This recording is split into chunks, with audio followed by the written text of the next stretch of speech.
சண்முகம் வந்து விஜய் ரசிகராக மாதிரி ரொம்ப நாள் ஆச்சு. நீங்கள் அவரை போய் சிபிஎம்முடைய தலைவர் லெவலுக்கு நீங்கள் பேசுகிறீங்க. அது தன்னை தரந்தாழ்த்தி கொண்டு எவ்வளோ நாள் ஆகிப்போச்சு. சண்முகம் சண்முகத்தினுடைய அறிக்கைகள் பேச்சுவார்த்தைலாம் பார்க்குறப்ப வைகோவுக்கு இவருக்கும் போட்டி. அப்படிங்கும்போது நீங்கள் சண்முகத்திடமிருந்து நியாயத்தை வாங்க முடியுமா? இவர்கள் தங்களை அடகு வைத்து எவ்வளோ நாளாச்சு. போஸ்ட்போல் அலையன்ஸில் இருக்கக்கூடிய கல்லாப்பட்டி கூட்டணி, தீய சக்தியினுடைய கல்லாப்பட்டி கூட்டணி வர்ணிச்சிட்டு அந்த கூட்டணி கட்சிகளுக்கு லெட்ரு மேலே லெட்ரு, ஃபோன் மேலே ஃபோனு, விஜய் ஃபோனு, ஆதவர்ஜனா ஃபோனு, புஷியானந்த் ஃபோனு, பின்னாலே ஓடுனீங்க சோபாவை அனுப்பிட்டு. இத்தனையும் பண்ணி ஏவன் குற்றவாளியாக மாறினது யார்? விஜயா, ஸ்டாலினா? ஆட்சியில் இருக்கக்கூடிய முதலமைச்சர் ஜோசப் விஜய். ஆள், அம்பு, சேனை, படை, பலாக்காரம் எல்லாமே இருக்குது. போலீஸ் துறை உங்கள் கையில் இருக்குது. ஒட்டுமொத்த ரஜகத துரகாதிபதிகள் உங்கள் கையில் இருக்குது. இதுக்கு பிறகு கரூர் போனால் செந்தில் பாலாஜி வந்து பயப்படுறீங்க அப்படின்னா எப்படின்னு பார்த்து. நான் வந்து நீங்கள் 2 எம்எல்ஏக்களை ரிசைன் பண்ண சொல்லுங்கள், நான் பிரச்சாரம் பண்ணுறேன். நான் வந்து உங்களுக்கு அதே எம்எல்ஏகளுக்கு அதே சீட்டு கொடுத்து நான் பிரச்சாரம் பண்ண வச்சு உங்களை வெற்றி பெற வைக்கிறேன் அப்படின்னு அவர் சொன்னார். மறுத்துட்டாரு திரு வைகோ. நான் அப்படி சொன்னது யாரு? நான் தான் கேட்டேன் அப்படின்னு சொல்லி சப்பக்கட்டு கேட்டிங்கன்னா எந்த அளவுக்கு நீங்கள் வந்து மக்கள் மத்தியில் யுவர் சீட்டர் என்று மக்கள் மத்தி உங்களை பார்க்காம நினைப்பாங்க. இவங்களுக்கு வந்து வேறு எதுவுமே ஆட்சி அதிகாரத்தில் மக்களுக்கான நலத்திட்டங்களை செயல்படுத்துறதுக்கு முடியல. கொடுத்த ப்ராமிசஸை வந்து இவங்களால் ஃபுல்ஃபில் பண்ண முடியல. மக்களையும் சந்திப்பதற்கு திராணி இல்லை, மீடியாவை சந்திப்பதற்கு திராணி இல்லை, சந்தித்து பதில் சொல்வதற்கு திராணி இல்லை. மக்களுக்கு செய்ய வேண்டிய அடிப்படை அன்றாட வேலைகளை செய்வதற்கு குறைந்தபட்ச ஒரு நாலேஜ் இல்லை. 3வது, சட்டம் ஒழுங்கு தினமும் சந்தி சிரிக்கிறது. நேற்று ஒரு அண்ணாமலை பள்ளியில் 2 மாணவர்களை வெட்டி சாய்ச்சிருக்காங்க. ஒரு மயிலாடுதுறையில் வந்து ஒரு ஆணவ படுகொலை நடந்திருக்கு. நேற்று மட்டுமே 12 படுகொலைகள் நடந்திருக்கு.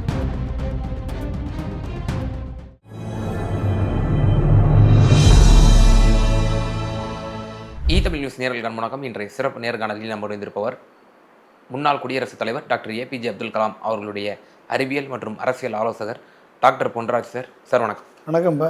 இப்போ இவ்வளோ விஷயம் நடந்துட்டு இருக்கு. குதிரை பேரம்னு ஒரு சார்ஜ் முன்வைக்கிறாங்க. அப்பட்டமாக ஆளும் கட்சி இன்னொரு பலவீனமான ஒரு கட்சியை வந்து உடைத்து எம்எல்ஏக்களை ராஜினாமா செய்து வரவழைக்கிற ஒரு காட்சியை பார்க்குறோம். இப்போ இந்த விவகாரத்தில் கூட்டணி கட்சிகள், நீங்களே சொன்னீங்க, அவங்களும் வந்து இப்படி வாய்மூடி மௌனமாக இருக்கிறாங்க அப்படின்னு சொல்லி உங்களோட வேதனையை நீங்கள் பதிவு செஞ்சீங்க. இப்போ சிபிஎம்னுடைய மாநில செயலாளர் திரு தோழர் சண்முகம் அவர்கள் ஒரு ஸ்டேட்மெண்ட்டை விட்டுருக்கிறாரு. முன்பு முக ஸ்டாலின் 2 நாளைக்கு முன்னாடி ஒரு விஷயம் பேசினார். 6 மாதமோ இல்லை 1 வருஷத்துலையோ 3 வருஷத்துலையோ பொது தேர்தல் வரலாம், நம்ம எப்போவுமே ரெடியாக இருக்கணும் அப்படின்னாரு. இப்போ பாருங்கள், செய்திகள்லாம் வந்துட்டுருக்கு. திரு செந்தில் பாலாஜி அவர்கள் இப்படி குதிரை பேரத்தை நடத்தினார் தாவேகா எம்எல்ஏகளிடம் அப்படின்னு சொல்லி செய்திகள் வந்துட்டுருக்கு. அப்போ திமுக தான் குதிரை பேரத்தை ஈடுபடுது அப்படின்னு சொல்லி ஒரு டிவிக்கு கூட்டணி கட்சியாக கூட அவங்க இன்னும் சொல்லலை. ஏன்னா அந்த கூட்டணி கட்சி மீட்டிங்கில் கூட அவங்க பாய்காட் பண்ணிட்டாங்க, நாங்கள் வெளியிலேருந்து ஆதரவு கொடுக்குறோன்ட்டு. ஆனால் திமுக இவ்வளோ அக்ரெசிவாக வந்து திரு சண்முகம் பேசுகிறாரு. இந்த சண்முகம் அவருடைய இந்த ஸ்டேட்மெண்ட்டை எப்படி பார்க்குறீங்க? சண்முகம் வந்து விஜய் ரசிகராக மாதிரி ரொம்ப நாள் ஆச்சு. நீங்கள் அவரை போய் சிபிஎம்முடைய தலைவர் லெவலுக்கு நீங்கள் பேசுகிறீங்க. அது தன்னை தரந்தாழ்த்தி கொண்டு எவ்வளோ நாள் ஆகிப்போச்சு. சண்முகம் சண்முகத்தினுடைய அறிக்கைகள் பேச்சுவார்த்தைலாம் பார்க்குறப்ப வைகோவுக்கு இவருக்கும் போட்டி. வைகோவுக்கு இவருக்கும் போட்டி. யாரை பாராட்டுவது என்பதற்கான போட்டி நடக்குது. அப்படிங்கும்போது நீங்கள் சண்முகத்திடமிருந்து நியாயத்தை வாங்க முடியுமா? இவர்கள் தங்களை அடகு வைத்து எவ்வளோ நாளாச்சு. வெளியே இருந்து நாங்கள் வந்து நாங்கள் பொதுவாக இந்தியா முழுக்க வந்து நாங்கள் வெளியே இருந்து ஆதரவு கொடுப்போன்ற கொள்கையினால் வெளியே நிற்காங்களோ ஒழிய, ஆல்ரெடி வந்து அவர்களுக்கு வந்து அமைச்சரவை பதவியில் என்னென்ன கிடைக்குமோ அத்தனையும் அவர்களுக்கு கிடைக்குதுன்னு அர்த்தம். அத்தனை சலுகைகளையும் அத்தனை விஷயங்களையும் அவர்களுக்கு கொடுக்கிறேன் என்று சீக்ரெட் அண்டர்ஸ்டாண்டிங் இருக்கும். அப்போ இந்த சீக்ரெட் அண்டர்ஸ்டாண்டிங் இருக்கும் பொழுது நாங்கள் வெளியே இருந்தால் ஆதரிக்கிறோம் அப்படின்ற பொய்யான ஒரு பிம்பத்தை மக்கள் மத்தியில் காமிச்சிட்டு உள்ளுக்கு அவங்க அனுபவிக்கக்கூடிய அனைத்து வசதிகளையும் அனைத்து ப்ராஜெக்ட்ஸையும் அனைத்து வேலைகளையும் அவர்கள் தங்களுக்கான வேலைகளாக செய்து கொள்ள அவர்கள் எவ்வளோ நாள் தான் இப்படியே குண்டியல் குலுக்கிட்டே இருக்குது. ஸோ அதனால் வந்து தங்களுக்கான வேலைகளை தங்களை வசதிப்படுத்தி கொள்வதற்கு அவர்களுக்கான அந்த வேலையை பண்ணணுன்னா இந்த இதை தான் பண்ணி ஆகணும். முதலாக குதிரை பேரத்தில் ஈடுபட்டது திமுகவா தாவேக்காவா?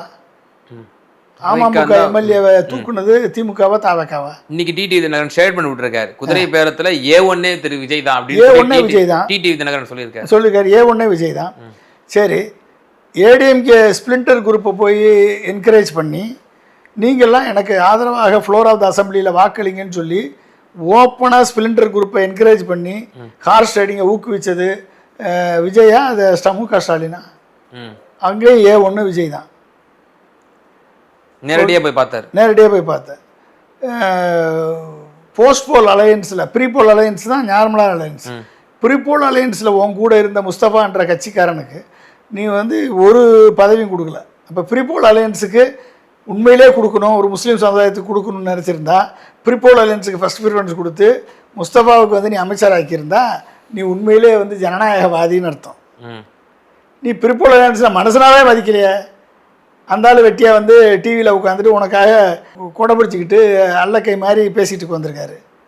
ஓகே, அப்புறம் போஸ்ட் போல் அலையன்ஸில் இருக்கக்கூடிய கல்லாப்பட்டி கூட்டணி, தீய சக்தியினுடைய கல்லாப்பட்டி கூட்டணி வர்ணிச்சிட்டு அந்த கூட்டணி கட்சிகளுக்கு லெட்ரு மேலே லெட்ரு, ஃபோன் மேலே ஃபோனு, விஜய் ஃபோனு, ஆதவர்ஜனா ஃபோனு, புஷ்யானந்த் ஃபோனு, பின்னாலே ஓடுனீங்க சோபாவை அனுப்பிட்டு. இத்தனையும் பண்ணி A1 குற்றவாளியாக மாறினது யார்? விஜயா ஸ்டாலினா? ஓகே, அடுத்து என்ன? இன்றைக்கி நான் 6-7 எம்எல்ஏக்களை வாரம் எம்எல்ஏக்களை ரிசைன் பண்ணி தாவேக்கால சேர்த்துக்கிட்டு இருக்காங்க.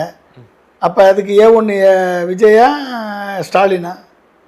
சரி, வைகோக்கிட்ட நேரடியாக போய் 1.25 மணி நேரம் அவர் பேசிட்டு வந்து என்ன சொன்னார்?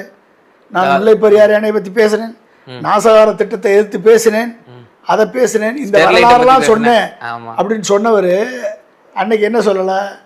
நான் வந்து உள்ளே வந்து பேரம் பேசிட்டு வந்தேன், குதிரை பேரம் பேசிட்டு வந்தேன்னு சொல்லலை. ஆனால் வெளியே வந்து பொதுக்குழுவில் வந்து உடச்சிட்டாரு. நான் வந்து நீங்கள் 2 எம்எல்ஏக்களை ரிசைன் பண்ண சொல்லுங்கள், நான் பிரச்சாரம் பண்ணுறேன், நான் வந்து உங்களுக்கு அதே எம்எல்ஏகளுக்கு அதே சீட்டு கொடுத்து நான் பிரச்சாரம் பண்ண வச்சு உங்களை வெற்றி பெற வைக்கிறேன் அப்படின்னு அவர் சொன்னார். மறுத்துட்டாரு திரு வைகோ. நான் அப்படி சொன்னது யாரு? முதல்ல சொன்னது யாரு? என்ன டங் சிலிப்பு, புண்ணாக்கு சிலிப்பு? இவர் லீடருங்க. இவர்னால அது 3ஆம் தர பேச்சாளர் கிடையாது வைகோ. இல்லை, கடுமையான வார்த்தைகள். ஆமாம், பேச்சாளர் தான் என்ன வேணாலும் சொல்லுவான். ஒரு லீடர் என்ன சொல்றது? லீடர் வேலை இப்படி வரலாமா? போய் சொல்லலாமா லீடரு?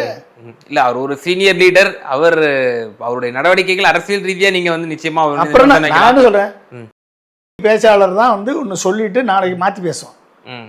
சீனியர் லீடர் எப்படி மாற்றி பேசலாம்? எப்படி மாற்றி பேசலாம்? அப்போ குதிரை பேரத்தில் மாட்டிக்கிட்ட, நீ விஜயை காட்டி கொடுத்துட்ட அப்படின்ற நிலைமை எல்லாரும் எக்ஸ்போஸ் பண்ண பிறகு நான் தான் கேட்டேன் அப்படின்னு சொல்லி சப்பக்கட்டு கேட்டிங்கன்னா எந்த அளவுக்கு நீங்கள் வந்து மக்கள் மத்தியில் யுவர் சீட்டர் என்று மக்கள் மத்தி உங்களை பார்க்காம நினைப்பாங்க. மக்கள் எப்படி உங்களை வைகோன்ற ஒரு பேர் சொல்லி இனிமேல் கூப்பிட நினைப்பாங்க. அப்போ எந்த அளவுக்கு அரசியலில் தரந்தாழ்ந்து போய்விட்டீர்கள் என்பது தெரியுது. அப்போ இத்தனையும் சண்முகத்துக்கு கண்ணில் தெரியலையா? ஆனால் இதெல்லாம் பேசாமல் இப்போ மட்டும் திடீர்னு பொத்திட்டு வருது அவருக்கு. செந்தில் பாலாஜி இப்படி நடந்துட்டு இருக்காரு பாருங்க, நியூஸஸ் வந்துட்டு இருக்கு. காவல்துறை அவரை வந்து வலைவீசி தேடிட்டு இருக்காங்க. திரு ஸ்டாலின் தான் இப்போ குதிரை பேரத்தில் ஆதாரங்க அந்த 3 பேரும் பணம் கொடுத்தாங்கன்றதுக்கு ஆதாரங்க. பணம் கொடுக்கலன்னு தான் அவங்களும் சொல்றாங்க. ஆதாரங்க பேசப்பட்டது. பேசுவாங்க, எல்லாரும் தான் பேசுவாங்க. நான் கூட பேசிட்டு இருக்கோம், எல்லாரும் தான் பேசுவாங்க. பேசாமல் இருப்பாங்களா சொல்லுங்க? அது வடிவேலு ஜோக்கில் ஒன்று வரும். அது சாப்பிட்டுட்டு இருப்பாப்புல ஒருத்தன் வந்து இங்கே வர கரப்பாம்பூச்சி இருக்குது அப்படின்னு சொல்லி ஒருத்தன் வந்து பெரிய பிரச்சனை பண்ணுவான். ஈ இருக்குன்ட்டு ஏண்டான்னு சப்புன்னு ஒரு இருக்கேன்டா, இங்கனக்குள்ள கோழி செத்து கிடக்கு, நண்டு செத்து கிடக்கு, மீன் செத்து கிடக்கு, இத்தனையும் செத்து கிடக்கு, இதெல்லாம் உங்கள் கண்ணுக்கு தெரியல, உனக்கு வந்து ஈ செத்து கிடக்குனான்னு சப்புன்னு ஒரு திருத்தான் பார்த்தீங்களா? அது மாதிரி சண்முகம் இப்போ செய்கிறார்.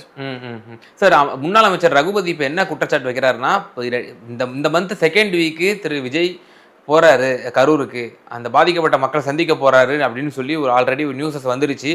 அந்த கரூருக்கு போகிறதுக்கு முன்னாடி திரு செந்தில் பாலாஜியை கைது செய்யணும் அப்படிங்கிற ஒரு நோக்கத்துக்காகவே இவங்க வந்து செயல்படுறாங்க அப்படின்ற ஒரு விமர்சனத்தை திரு ரகுபதி வந்து முன்வைக்கிறாங்க.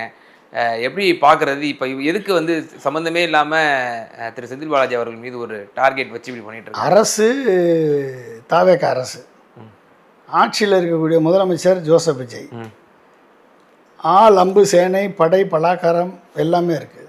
போலீஸ் துறை உங்கள் கையில் இருக்குது. ஒட்டுமொத்த ரஜகத துரகாதிபதிகள் உங்கள் கையில் இருக்குது. இதுக்கு பிறகு கரூர் போனால் செந்தில் பாலாஜி வந்து பயப்படுறீங்க அப்படின்னா எப்படின்னு பார்த்துங்க.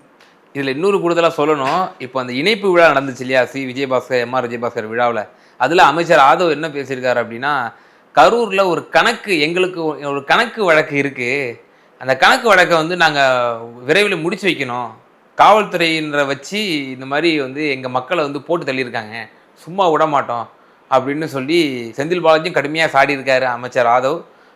இப்படிப்பட்ட ஒரு விஷயத்த சொல்கிறாரு. ஒரு 41 பேர் மரணம் சிபிஐக்கு போயிருக்கு, அது ஒரு மிகப்பெரிய துயர சம்பவம், திமுக தலைவர் கூட எந்த தலைவரும் தொண்டன் சாவதை விரும்ப மாட்டான்னு அவ்வளவு உருக்கமாக பேசினவர், இவர் ஒரு கணக்கு வழக்கு அப்படின்ற மாதிரி எங்களுக்கு கரூரில் இருக்குது அப்படின்னு சொல்லி. கணக்கு வழக்க மு.க. ஸ்டாலின் வந்து சரியாக பார்த்துருந்தாருன்னா இவங்க எவனுமே இன்னைக்கு இந்த ஆட்சியிலேயே வந்திருக்காது.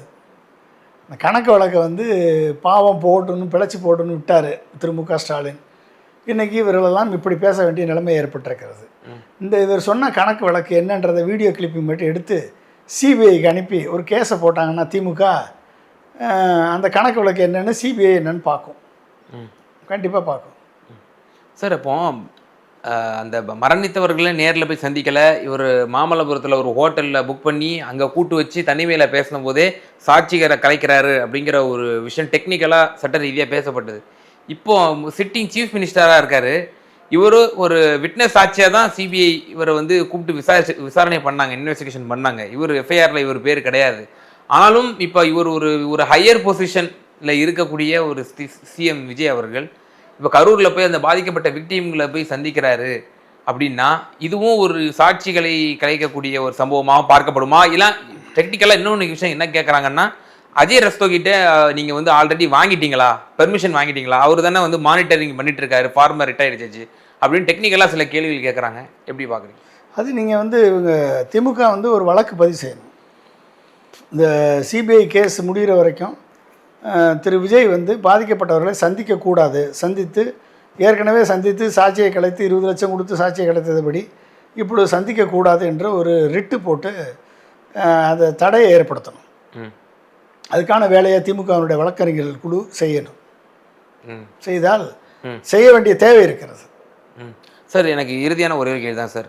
இப்போ இவர் வந்து தொடர்ந்து ஒரு அதிகார துஷ்பிரயோகம், பேசினாலே வழக்கு போடுறது, இப்படிப்பட்ட செயல்பாடுகளில் திரு விஜய் அவர்கள் ஈடுபட்டு கொண்டிருக்கிறார். குறிப்பாக இப்போ அவர் தொடமாட்டோம், மக்கள் பணத்தை தொடமாட்டோம், தொட்டவர்களையும் விடமாட்டோம், இனி தொடவும் மாட்டோம் அப்படின்லாம் ரொம்ப அடுக்குமொழியில் திரு விஜய் பேசினார். ஆனால் செயல்பாடுகள் பார்க்குறோம், இப்போ 2 கரப்ஷன் சார்ஜஸ் கொண்ட அமைச்சர்களை சேர்த்தது, இதெல்லாம் நம்ம இப்போ பார்த்துட்ருக்குறோம். டிஎம்கேனுடைய முன்னாள் அமைச்சர்கள் மீது தொடர்ந்து தினமும் செய்திகளை பார்க்குறோம், இவர் மீது இப்படி புகார், டிவிஎஸ்சியில் வழக்கு பதிவு செஞ்சுருக்கோம் அப்படின்னு சொல்லி தினமும் நியூஸஸ் வந்துட்டு இருக்கு.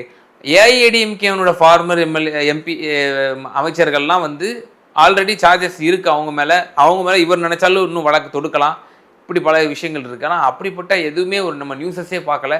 ஃபுல்லாக டிஎம்கே மினிஸ்டர்ஸ் என்ன செஞ்சாங்க, அவங்கள மட்டுமே டார்கெட் பண்ணுறது, குறிப்பாக பர்டிகுலராக சில 2-3 பேர் மட்டும், குறிப்பாக செந்தில் பாலாஜி, திரு கே நேரு, ஏவா வேலு, இப்படிப்பட்டவர்களை மட்டும் டார்கெட் பண்ணுறதுக்கான நோக்கம் என்னவா நீங்கள் பார்க்குறீங்க? அதாவதுங்க, இவங்களுக்கு வந்து வேறு எதுவுமே ஆட்சி அதிகாரத்தில் மக்களுக்கான நலத்திட்டங்களை செயல்படுத்துறதுக்கு முடியல. கொடுத்த ப்ராமிசஸை வந்து இவங்களால் ஃபுல்ஃபில் பண்ண முடியல.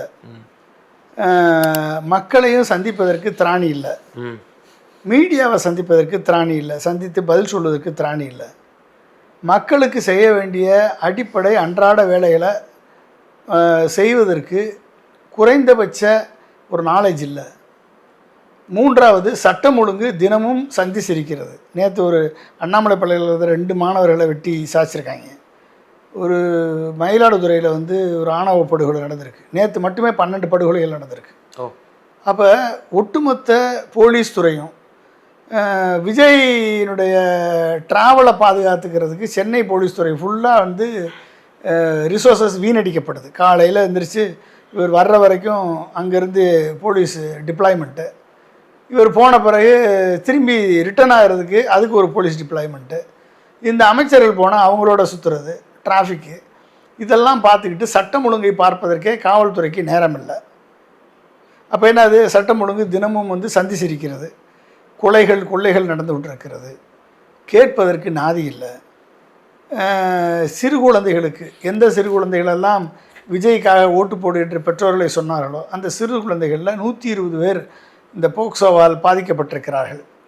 அதில் பெரும்பாலானவர்கள் குற்றச்சாட்டுக்கு உள்ளானவர்கள் தாவேக்கா கட்சிக்காரர்களாக இருக்கிறார்கள். அமைச்சர்களே வந்து ஒட்டுமொத்தமான இந்த அமைச்சர்கள், அதாவது விஸ்வநாதன் போன்ற ஒரு போக்சோ அமைச்சர் தரங்கட்ட செயலில் ஈடுபட்டு தரங்கட்ட பாட்டுக்கு டான்ஸ் ஆடி மாணவர்களை கெடுத்து குட்டிச்சோராக்கிய ஒரு அமைச்சரெல்லாம் இன்றைக்கு உயர்கல்வித்துறை அமைச்சர் என்ற மலம் வருவது தமிழ்நாட்டினுடைய உயர்கல்வித்துறைக்கே ஒரு மிகப்பெரிய அவமானம். ரெண்டாவது, போதைப் பொருளை பயன்படுத்திவிட்டு இன்றைக்கு ஒரு அமைச்சர் தொடர்கிறார், அதை நியாயப்படுத்துகிறார்கள். குற்றச்சாட்டு வைக்கிறாங்க, அது இன்னும் நிரூபணமாகல. அப்போ நீ அரெஸ்ட் பண்ணுறவங்களெல்லாம் நிரூபணமானவங்களாம் அரெஸ்ட் பண்ணுற, நீ குற்றச்சாட்டு இருக்கிறவங்க தானே அரெஸ்ட் பண்ணுற. இப்போ இவங்களே அரெஸ்ட் பண்ண, நீ இப்போ சிவசங்கர் மேலே குற்றச்சாட்டு நிரூபணம் ஆயிடுச்சா, எப்படி அரெஸ்ட் பண்ணுற? இல்லை, அரெஸ்ட் பண்ணல. அவர் நேற்றைய தினம் அவர் ஆஜராகி இருந்தார் மத்திய குற்றப்பிரிவு. எதுக்கு நீ வந்து அப்போ என்ன டார்ச்சரு? அப்போ என்ன அர்த்தம்? 7 வருடங்களுக்கு மேலே தண்டனை எடுக்கக்கூடியவங்களை தான் அரெஸ்ட் பண்ணணும். 7 வருடங்களுக்கு உள்ள தண்டனை பெற்ற குற்றச்சாட்டுகளுக்கு அரெஸ்ட் பண்ணக்கூடாது என்பது விதி. இந்த விதியை மாற்றுறீங்க, போலீஸை மிஸ்யூஸ் பண்ணுறீங்க, தவறான நிலையில் போலீஸை வந்து டைவெர்ட் பண்ணுறீங்க, அவங்களுடைய சட்டம் ஒழுங்கை வந்து நீங்கள் வந்து சட்ட ஒழுங்கு பராமரிப்பில் அவங்கள ஈடுபட விடாமல் அவங்கள டைவெர்ட் பண்ணுறீங்க. இதெல்லாம் வந்து எந்த அளவிற்கு, அப்போ என்னதுன்னா அவங்களுக்கு என்ன தெரியுமோ அதை செய்கிறாங்க. ஸோ அப்போ இது ஒரு டைவர்ஷன் பாலிடிக்ஸாக, டைவர்ஷன் பாலிடிக்ஸ். வளர்ச்சியில் கவனப்படுத்த முடியல, ஓகே, என்ன வளர்ச்சி கொண்டாருன்னு தெரியல. போக்குவரத்து துறையை பொறுத்த வரைக்கும் முதலமைச்சர் ஒரு கொள்கை முடிவு சொல்கிறாரு, ஏசி இது யாரும் இந்த பஸ்ஸை நாங்கள் புதுசாக வாங்க மாட்டோம், ப்ரைவேட்டாக பஸ் வாங்கிக்கோங்க, நீங்களே ஓட்டிக்கோங்க, கிலோமீட்டருக்கு ரேட்டு கொடுங்க, அந்த ரேட்டு தான் கொடுப்போம்னு சொல்கிறாங்க. ப்ரைவேட்டுக்காரன் ஏசி பஸ் இது அமைச்சர் என்ன சொல்கிறாரு, எல்லாரும் ஏசி பஸ்ஸில் பயணிக்கணும்னு முதல்வர் விரும்புகிறாரு. ஏசி பஸ்ஸுடைய ஆர்டரை கேன்சல் பண்ணுறீங்க. அமைச்சர் இப்படி சொல்கிறாரு, இந்த பக்கம் ஏசி பஸ் ஆர்டரை கேன்சல் பண்ணுறீங்க, இந்த பக்கம் என்னது பஸ் எல்லாம் இனிமேல் கவர்மெண்ட் வாங்காது, ப்ரைவேட் தான் வாங்குன்றீங்க. ப்ரைவேட் வந்து ஓசிக்கு வந்து ஏசி பஸ் ஓட்டுறதுக்கு வேணா இடிச்சா வேணா முட்டா போயில. அப்போ அந்த பணமெல்லாம் யார் கட்டுறது? ஓகே, அப்போ இருக்கக்கூடிய 27,000 பஸ்ஸை மொத்தமாக ப்ரைவேட்டைஸ் பண்ணிவிட்டு பிஜேபி ஆட்சி மாதிரி இருக்கக்கூடிய ஒரு 5,000 பஸ்ஸை வச்சுக்கிட்டு இதில் எல்லாரும் ஃப்ரீயாக போயிட்டு வாங்கன்னு சொல்லிட்டோம்னா முடிஞ்சு போச்சா? ஓ, அந்த பிளான், அவ்வளோதான் பிளானு. ஓ, டாஸ்மாக் ரெவன்யூ இப்போ கவர்மெண்ட்டுக்கு வந்துட்டுருக்கு. ஒட்டுமொத்தமாக ப்ரைவேட்டுக்கு கொடுத்து ஆதவர்ஜனாவுக்கு தெரிஞ்ச பெங்களூர் ஃபேக்ட்ரி, ஆந்திரா ஃபேக்ட்ரியிலேருந்து வாங்கிட்டு ஒட்டுமொத்தமாக ப்ரைவேட்டைஸ் கொடுத்தாச்சுன்னா மொத்தமாக லாட்டாக அடிச்சுக்கலாம், அவன்ட்டு இருந்தால் அடிச்சுக்கலாம். முடிஞ்சு போச்சா? அப்போ ஒன்று பிஜேபி என்னென்ன திட்டங்கள் கொண்டாடுறதோ அத்தனையும் கொண்டாடுறது இந்த தாவேகா ப்ராக்சி அரசு. ஓகே, அதே மாதிரி ப்ரைவேட்டைஸ் ஃபுல்லாக என்கரேஜ் பண்ணுது. ஸோ தனக்கு எந்த வழியிலையுமே எப்படி நடபோடுறதுனே தெரியாமல் திக்குமுக்கு ஆடிட்டு இருக்கு. இதில் ஆலோசகர்கள்னு வேறு 2-3 பேரை போட்டுட்டு பொலிட்டிக்கல் ஆலோசகர்களுக்கும் டெவலப்மெண்டல் ஆலோசகருக்கும் வித்தியாசம் தெரிய வேணாமா? பாலிடிக்ஸில் எவனை குறை சொல்லணும், எவனை பற்றி பாட்டு எழுதணும், எவனை பற்றி ஸ்ட்ராட்டஜி பண்ணணும், எவனை பற்றி பொய்யா சொல்லணும் அப்படின்னு ஒரு ஸ்ட்ராட்டஜிஸ்ட் உனக்கு சொல்லிக் கொடுப்பான். ஆனால் நாட்டை வளப்படுத்துறதுக்கு அவனுக்கு என்னையா தெரியும்? உன் பின்னால் இருக்கக்கூடிய ஜானரகசாமியும் விஷ்ணு ரெட்டியும் ஜோதிடரும் சேர்ந்து தமிழ்நாட்டை முன்னுக்கு கொண்டாந்துடுவான்னு நீ நினச்சிக்கிட்டு இருக்க. ஓகே, அது தெருவுக்கு போகுதுன்றது எல்லாத்துக்கும் தெரியும், மக்களுக்கு தெரியும். மக்கள் வந்து ஒரு 6 வருஷம் என்ஜாய் பண்ணிட்டோம், அது 5 வருஷம் என்ஜாய் பண்ணிட்டோம். 5 வருஷம் கழிச்சில் எனக்கு பத்தாது, இன்னொரு 6 வருஷம் கொடுங்கன்னு கேட்பேன். அப்பயும் கொடுப்பாங்க. நல்லா ஜாலியாக என்ஜாய் பண்ணு, தமிழ்நாட்டை ஒன்றும் இல்லாமல் ஆக்கு நாசப்படுத்து. வாழ்த்துக்கள். என்ன இருக்குது? நிச்சயமாக சார், ஒரு விரிவான உரையாடல், ரொம்ப பல்வேறு கேள்விகளுக்கு ரொம்ப தெளிவாக பதில் சொன்னீங்க. ரொம்ப நன்றி. ஓகே, நன்றி.